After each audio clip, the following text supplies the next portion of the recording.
Sledimo pamćenje od čelika palestinskog pesnika Mahmuda Darviša. Ovo je Sumud Srbija, a vama govori Gojkovica.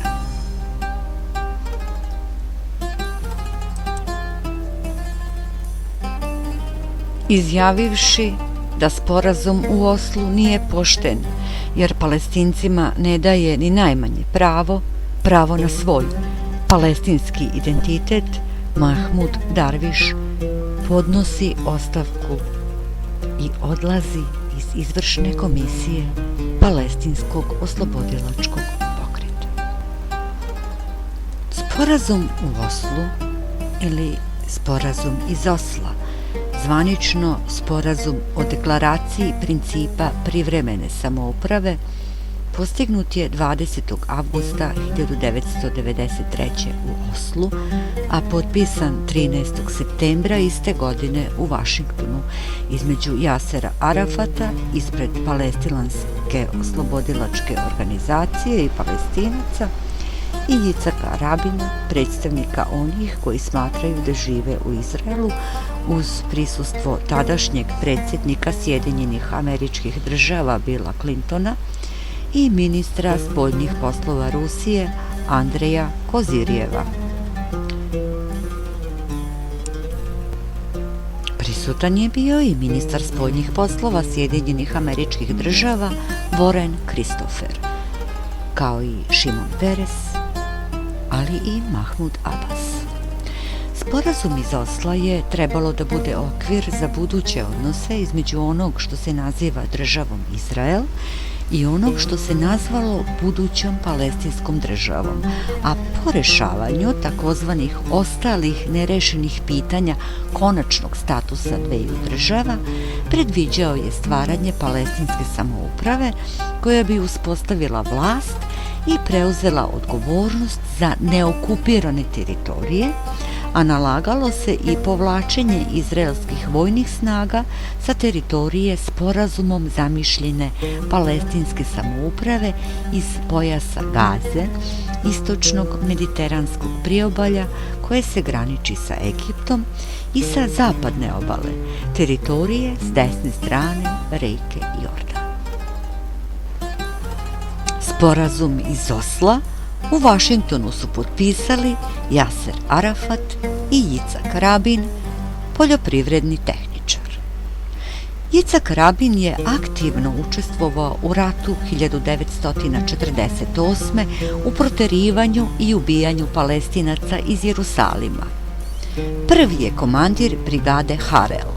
To je 10. brigada, osnovana 10. aprila 1948. kada je brojala 1400 pešadinaca. 1964. Jicak Rabin postaje načelnik glavnih štabova izraelske vojske. Izuzetno aktivan u ratu 67. pri mobilizaciji rezervista i uništavanju arapskog vazduhoplovstva na zemlji, nakon godinu dana postaje ambasador u Sjedinjenim Američkim Državama, a od 1973. aktivno se bavi politikom. Posle ostavke Golde Meir, 1974. postaje 5. premijer izraelski, a vođenje stranke kojoj je pripadao prepušta Šimonu Peresu 1977. zbog niza skandala. U periodu od 1984. do 1990. bio je ministar odbrane, a 1992. ponovo dolazi na čelo svoje partije, laborističke, i ubrzo opet postaje premijer. Smatra se da je Oslo rezultat tajnih pregovora, čiji je rezultat Nobelova nagrada za mir, koju su 1994. podelili Rabin, Peres i Arafat. Rabina je 1995. ubio Jemenit Yigal Amir. Jemeniti su Jevreji poreklom iz Jemena.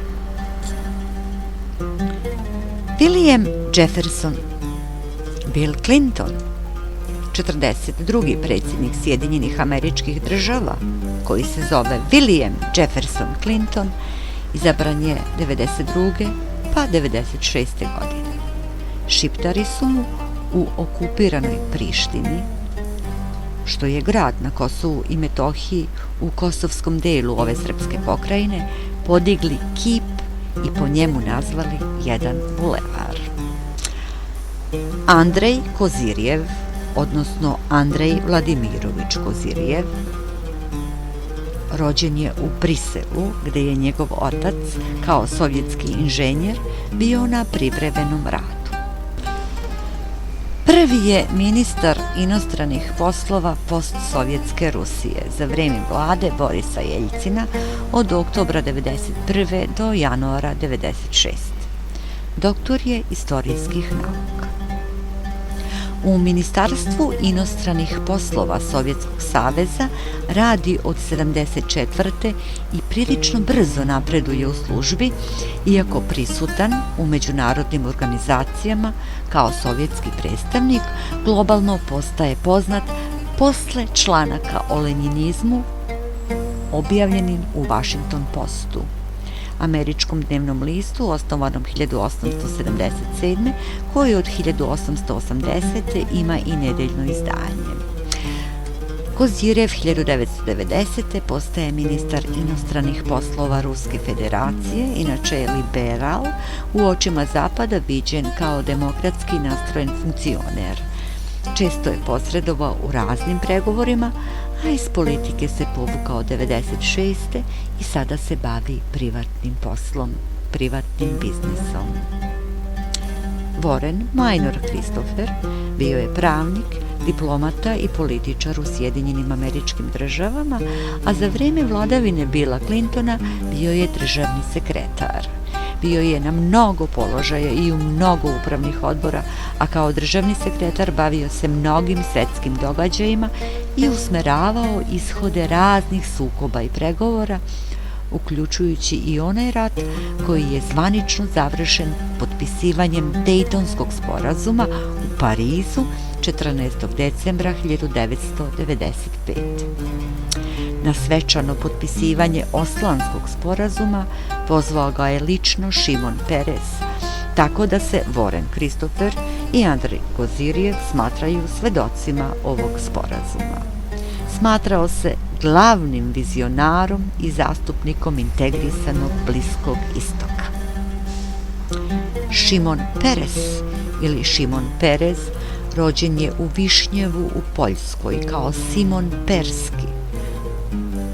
U trenutku pisanja ove napomene početkom 2013. godine to je teritorija Belorusije, a Poljska i Belorusija su evropske države. Prva srednjoevropska, druga na samom rubu istočne Evrope.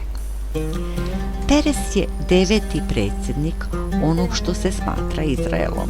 Svojevremeno je bio i premijer, zamenik premijera i član 12 vlada. Bio je član i predstavnik 5 stranaka. Prvi put izabran na Kneset, skupštinu, 1959. U Palestinu se doselio 1934. Živeo neko vreme u kibucu i 1941. postao sekretar omladinskog cionističkog radničkog pokreta, a od 1947. haganist. Ministar odbrane postao je 52. Sa Francuskom i Velikom Britanijom krojio je Suetski kanal od 29. oktobra do 7. novembra 1956. Mahmud Abbas, predsjednik Palestinske narodne samouprave, rođen je u Palestini. Diplomirao je na univerzitetu u Damasku, a doktorirao u Moskvi. Njegova knjiga o vezama između nacista i cionističkog pokreta objavljena je 1984. u Amanu.